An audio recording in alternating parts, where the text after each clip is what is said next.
Paz do Senhor Jesus, meus amados irmãos, bem-vindo ao nosso canal. Tem uma palavra de Deus para a sua vida todos os dias aqui, que eu tenho certeza que Deus ele vai falar ao teu coração. Meus amados irmãos, quero deixar um versículo bíblico no livro de 2 Coríntios, no capítulo 4, e no versículo 4, nos quais os demônios desse século cegou o entendimento dos incrédulos, para que não resplandeça a luz do Evangelho da glória de Cristo, que é a imagem de Deus. Porque não nós pregamos a nós mesmos, mas a Cristo Jesus, o Senhor, e nós mesmos fomos vossos servos por amor de Jesus. Vamos lá, depois eu continuo contextualizando este texto aqui aos irmãos. Meus amados irmãos, nós observamos em nossa volta e a gente vê o tanto que o inimigo ele tem cegado o entendimento das pessoas que têm dado legalidade à incredulidade. Deus ele sempre fez de tudo para poder alcançar a humanidade. Desde o Antigo Testamento, que Deus ele veio manifestando o teu poder, a tua glória, pela tua bondade e infinita misericórdia. Deus veio usando patriarcas, Deus veio usando profetas, Deus veio usando os teus servos, o decorrer desses anos a qual nós ouvimos esta palavra. Sempre eu vejo a Escritura Sagrada e eu vejo o amor de Deus se revelando. A última prova de amor de Deus pela humanidade foi João 3,16. E porque Deus amou o mundo de tal maneira que deu o seu Filho unigênito para que todo aquele que nele crê não pereça, mas tenha a vida eterna. Louvado seja o nome do Senhor Jesus. Porque Jesus veio em carne, Jesus veio em sentimento humano, sentiu tudo que nós sentiu e venceu. Mas o texto que eu acabei de ler, a raiz aqui é isso. Por mais que a humanidade, o decorrer na própria escola, a gente ouve alguma história antes de Cristo e depois de Cristo. Então, ou seja, Jesus é o teor da história. Jesus, quando a gente estuda na escola alguma história, aí sempre usa a expressão antes de Cristo ou depois de Cristo. Então, todos são sabedor, são conhecedor do sacrifício de Jesus. Mas, pastor, por que a humanidade, por que o homem, ele sabe da existência de Deus? No fundo, todos sabem. Por que sabe hoje quem não conhece que Jesus veio, morreu, ressuscitou, foi assunto aos céus e fez uma promessa que voltaria para poder buscar a sua igreja? Esta é a promessa que nós o aguardamos do arrebatamento. Então ele falou que no final dos tempos ia dar sinais, e a gente já vê todos os sinais. Nós vemos todos os sinais que estão cada dia mais avançando, estes sinais. E cada dia mais são eminentes aos olhos de todos que Jesus ele está à porta, que Jesus ele está voltando, irmãos. Está mais perto do que longe, bem mais perto. Breve, Jesus voltará.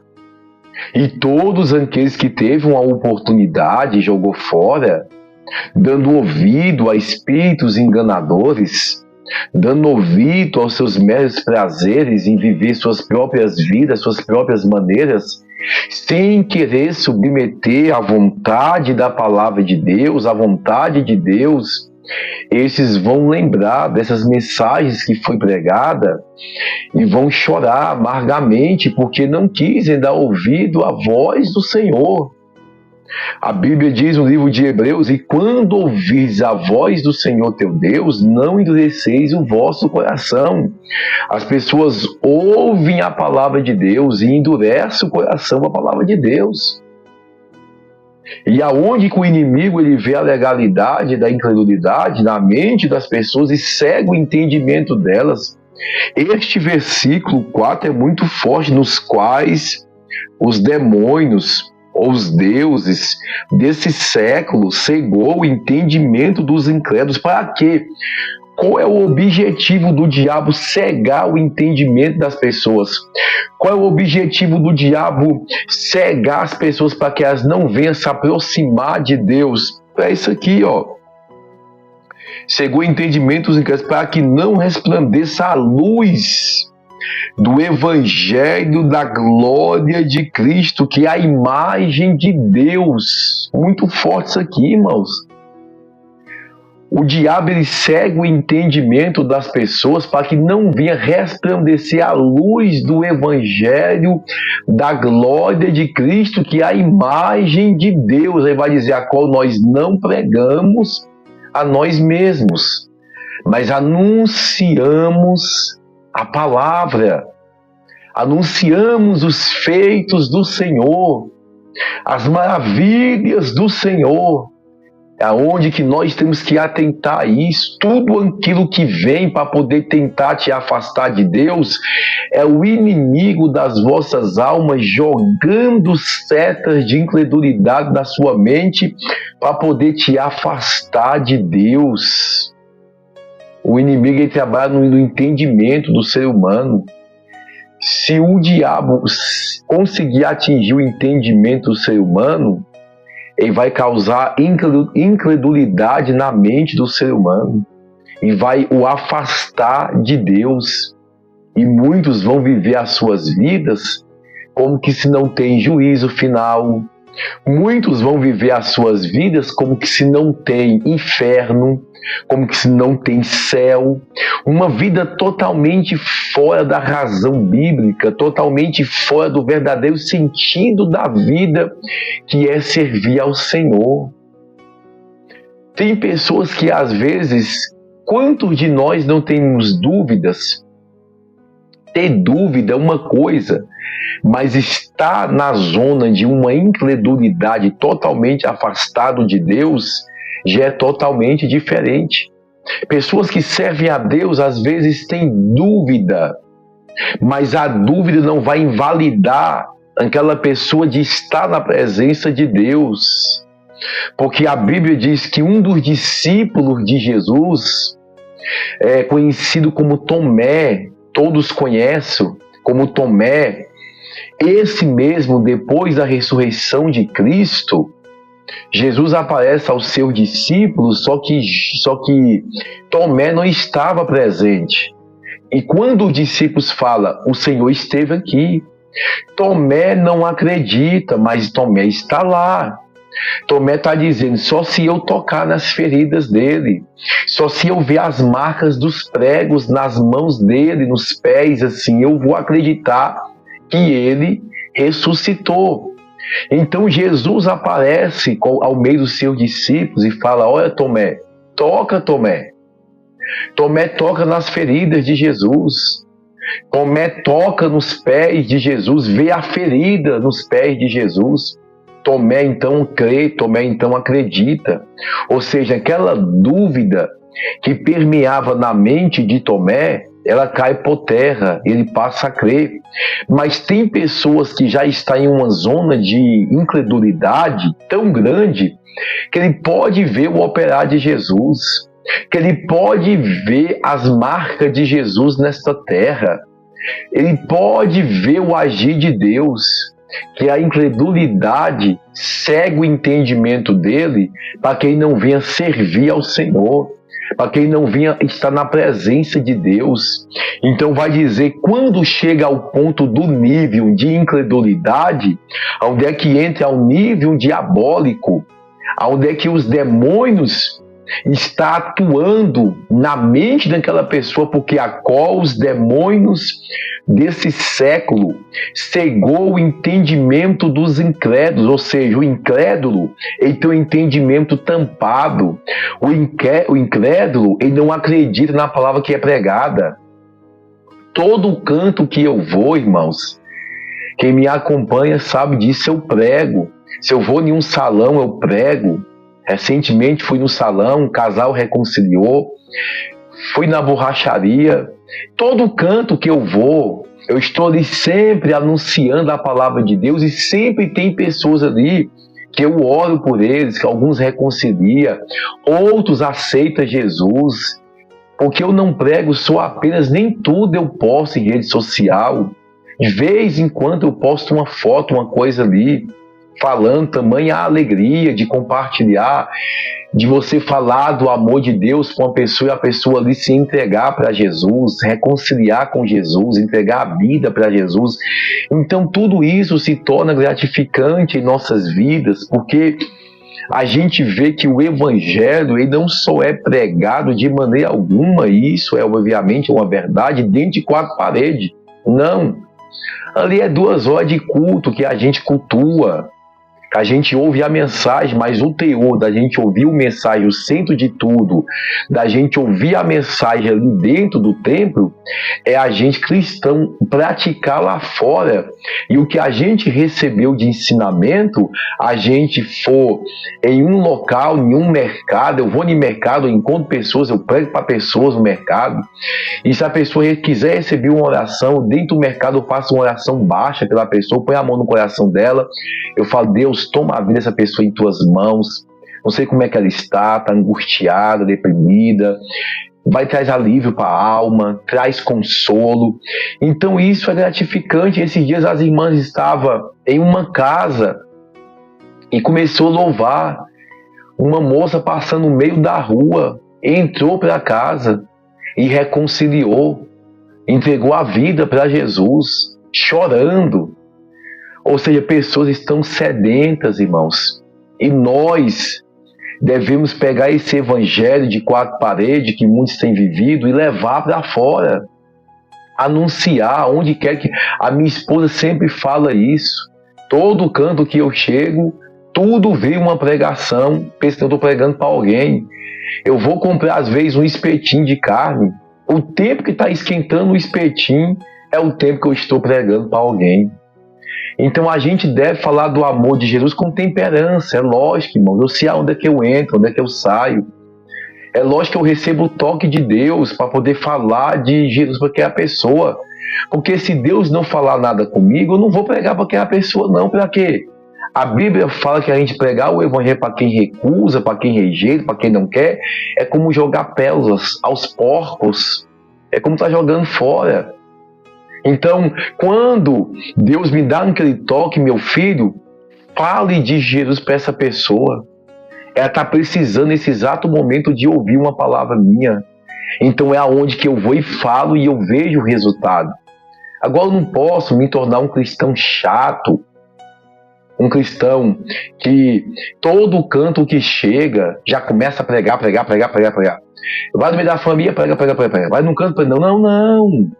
Eu não posso estar o tempo todinho pregando para todo ambiente que eu chegar fora da direção de Deus, não, irmão.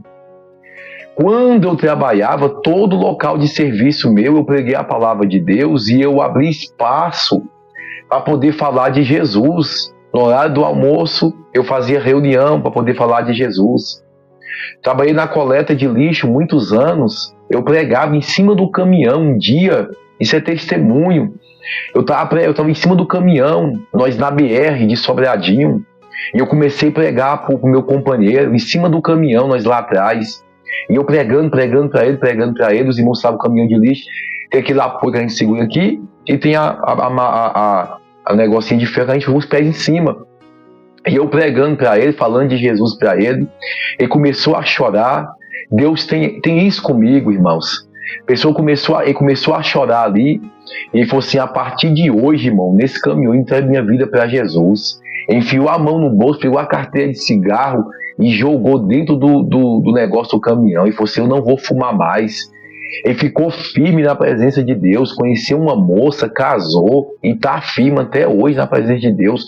Hoje tem pastores que eu ganhei para Jesus dentro do emprego, irmão. Já fui pregar na igreja dele, que hoje eles estão pastoreando, e eles dão o testemunho. E isso é gratificante, irmão, demais.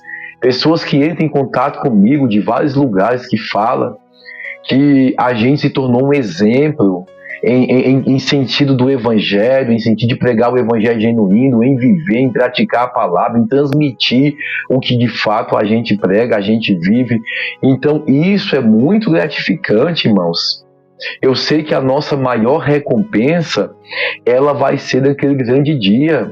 Em contrapartida, o diabo está cegando o entendimento de muitos, mas pelo outro lado, Deus está nos usando para poder também resgatar vidas, resgatar almas que estão perdidas, irmãos. Quantas vidas, esses dias atrás eu pregando com um rapaz na rua, ele começou a chorar, encheu o olho d'água. Então, quando Deus me dá aquele toque, se eu estiver passando de carro e eu vejo alguém, e Deus fala assim: meu filho, volta lá para o carro e fala 2, 3 palavrinhas para aquela pessoa. E eu vou e falo: ei, Jesus tem um projeto na sua vida. Jesus te ama. Com essas palavrinhas, essa pessoa começa a chorar. Então é aonde que Deus fala: agora é sua hora de você pregar. Agora você entra com a mensagem. E o Espírito de Deus nos conduz, irmãos, a levar a esta palavra. Então, uma vez eu ganhei uma moça para Jesus com uma palavra, irmãos. Deus está me conduzindo a falar isso aqui para os irmãos no canal. Eu estava passando e eu vi uma moça sentada na calçada. E o Espírito Santo de Deus falou comigo assim: fala para ela que Jesus ama ela. Eu falei assim: mas Senhor, só isso, Senhor, só isso. Fala que eu amo, é o suficiente. Quando eu voltei, eu falei assim: ei moça, lá em Planaltinho DF isso. Ei moça, Jesus te ama. Ela começou a chorar. Eu falei assim: eu posso orar pela sua vida? Ela falou assim: irmão, você não me conhece, mas eu acabei de ouvir da minha mãe que ela não me ama. Ela falou assim: eu não te amo. Você veio, não sei nem por que você veio ao mundo. E quando você falou que Jesus me ama, tem alguém que me ama. Aí eu comecei a pregar. E ela foi e aceitou Jesus na rua. E eu dei o endereço da igreja, que eu faço isso, eu dou o endereço da igreja. Para poder ir visitar a igreja, para poder receber o apoio da igreja, receber o apoio dos irmãos. Então, quando eu fazia o trabalho evangelístico, antes de eu estar pastoreando a igreja, como irmão, como obreiro, sempre eu fiz o trabalho evangelístico em rua. Às vezes, a gente conduzia aquela pessoa até a igreja e, às vezes, os irmãos matavam aquela alma por falta de sabedoria. Só que hoje, quando eu levo até a igreja, quando eu vejo algum irmão com alguma palavra que possa atingir aquela pessoa, eu não tenho medo de perder membro de igreja não, irmão. Eu já vou lá e falo bem assim: irmão, não faça isso. Seja paciente com as vidas, com as almas. Seja paciente, porque um dia alguém teve paciência com a gente. Um dia alguém teve paciência com a gente. Então ali eu vou ensinando e vou doutrinando aos irmãos a sempre ter o amor de abraçar as almas. O filho pródigo, irmãos, ele saiu da casa do pai. A ingratidão dele, se a gente for espiritualizar, foi muito grande. Por quê, pastor? O pai o abençoou. O pai deu a parte da sua herança. Agora, em vez de ficar na casa do pai e desfrutar da sua bênção na casa do pai, ele saiu e foi desfrutar da bênção lá fora. Gastou, perdeu tudo. Quando ele está no fundo do poço, em um chiqueiro de porco, então ele cai em si e ele volta. E o que o pai faz? O pai abre os braços. O pai o abraça, dá um beijo no rosto, põe um anel no dedo dele, põe um chinelo nos seus pés e põe umas vestes novas. Ou seja, o pai não julga, porque ele se arrependeu e voltou. Só que o irmão dele mais velho, que tipifica e representa a igreja, que estava lá dentro, olhou e ficou com raiva, dizendo: esse aí gastou tudo lá fora, ainda mata bezerro cevado e dá para ele. Porque é assim, não vou generalizar. Se nós não ensinar a igreja a abraçar e a amar, vira uma igreja julgadora, uma igreja que fica condenando, só apontando, e não é assim. Nós pregamos o evangelho genuíno, mas encarregado de amor, porque não adianta só pregar a exortação e não mostrar o lado do amor para as pessoas. O evangelho é exortação, repreensão, correção e amor. Esses requisitos aí andam junto, a repreensão, a exortação, a correção e o amor. Esses requisitos, ele anda junto. Jesus repreendia, Jesus exortava, mas Jesus consolava, Jesus amava. Então anda junto. O verdadeiro amor, eu não passo a mão no pecado, mas eu amo o pecador e abraço o pecador para poder ensinar ele o caminho da salvação. Então aquela moça, ela voltou para Jesus um dia, nós poder correr para o final. Eu fui pregar em Planaltina DF e eu estava em cima do altar, irmãos, sentado. Deus falou comigo assim: levanta e vai para fora da igreja.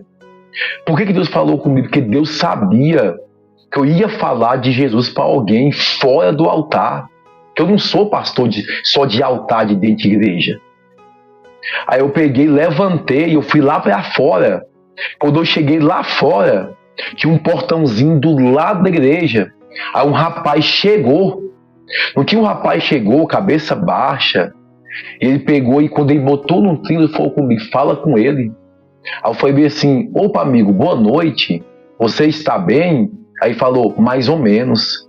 Eu falei assim: Jesus tem um plano na sua vida. Ele pode arrancar a angústia do seu coração, ele pode trazer felicidade no seu coração de verdade, ele pode mudar a tua história. O homem começou a chorar. Eu orei pela vida dele, irmãos. Ele entregou a vida para Jesus. Então isso tudo é gratificante. Eu não sou muito de falar isso, eu não estou aqui me engrandecendo não, irmão, longe de mim. Não estou aqui dizendo que o que eu faço acontece, não. Você entendeu que o teor de tudo é sempre Deus? Deus fala comigo e vai. Deus sempre me dá o toque. Então, porque tudo é Deus, irmão. Se não for Deus, nós, o homem, faz o quê? Se não for Deus que tocar na gente e nos mover a pregar o evangelho, a falar do amor de Jesus. Então, o centro de tudo, que é crucial aqui, é Deus. Quando Deus fala comigo, fala para você. Tem pessoas que eu passo para a pessoa mais de anos. Eu cumprimento, eu falo, e Deus nunca mandou falar de Deus para ela. Porque Deus conhece o coração daquela pessoa. Deus nunca mandou. Agora, se Deus fala assim: meu filho, fala. Irmãos, a gente é sensível à voz de Deus. Ela queima aqui dentro, ó. Eu não escuto a voz de Deus aqui, não. Eu não escuto a voz de Deus aqui. Eu escuto a voz de Deus aqui dentro, ó. Quando Deus fala comigo, eu tenho uma convicção que é Deus. Quando Deus arde, meu filho, fale para aquela pessoa do meu amor. O moço pode ser quem for. Eu trabalhei numa empresa, até o nome da empresa é Antônio Isaías. E é uma empresa até de gato na época. Eu trabalhei de servente, ajudante pedreiro. Trabalhei lá quase um ano. E eu preguei para todo mundo lá. Preguei o evangelho. Aí um dia o rapaz falou assim: eu duvido você pregar por encarregar dessa obra, porque ele é ateu. E o nome dele é Davi. Quando foi um dia eu falei bem assim: Davi, você sabia que o seu nome é bíblico? E conversa é essa, moço? Eu falei assim: seu nome é bíblico. Você sabe quem foi o rei Davi? Foi um homem de Deus, temente a Deus, que governou bem, que fez tudo conforme pela direção de Deus, mas homem falho, cheio de fraqueza, mas temia a Deus. Comecei a pregar, ele parou, irmão, e começou a me ouvir por quase 30 minutos. Os meus companheiros de serviço falaram assim: irmão, você tem o dom de pregar para as pessoas. Você tem um dom de falar do amor de Deus para as pessoas. Você sabe como falar com as pessoas. Então, irmãos, eu nunca estive dentro de uma faculdade teológica. Mas o próprio Deus me deu sabedoria, me deu inteligência para poder pregar a sua palavra de uma forma que Deus me dá um meio de entrar e de ir até o coração daquela pessoa. Eu já fiz vários cursos de teologia. Eu já fiz mais de 4 anos de curso de teologia. Desprezo? Não. Só que eu não prego a raiz da teologia. Eu não prego. Eu prego a teologia bíblica, a raiz bíblica. Eu prego a palavra de Deus. Então, hoje, irmãos, se você tem uma vida de oração, se você tem uma vida de consagração a Deus, de vigilância, você teme a Deus, livro de Provérbios, o princípio da sabedoria é o temor a Deus. Se você teme a Deus, Deus vai te dar sabedoria, Deus vai te dar inteligência. E se você meditar e estudar esta palavra, irmão, você prega muito mais do que teólogo renomado. Você prega muito mais e explica muito mais de uma forma simples que Deus te usa. Eu não desprezo o teólogo, eu desprezo o teólogo cabeça seca, que quer distorcer a palavra de Deus. Mas tem muito teólogo cheio de Deus, que prega a Bíblia. Eu conheço uns 2, irmão, que é cheio de Deus, que prega a verdade, que prega a palavra, com todo o conhecimento teológico que eles têm, eles entram mesmo na raiz da santidade e pregam a palavra de Deus, né, irmãos? Então não vou desprezar. Agora tem uns que estuda, vira teólogo e desvia da verdade. Não entendo. Então, o evangelho é simples.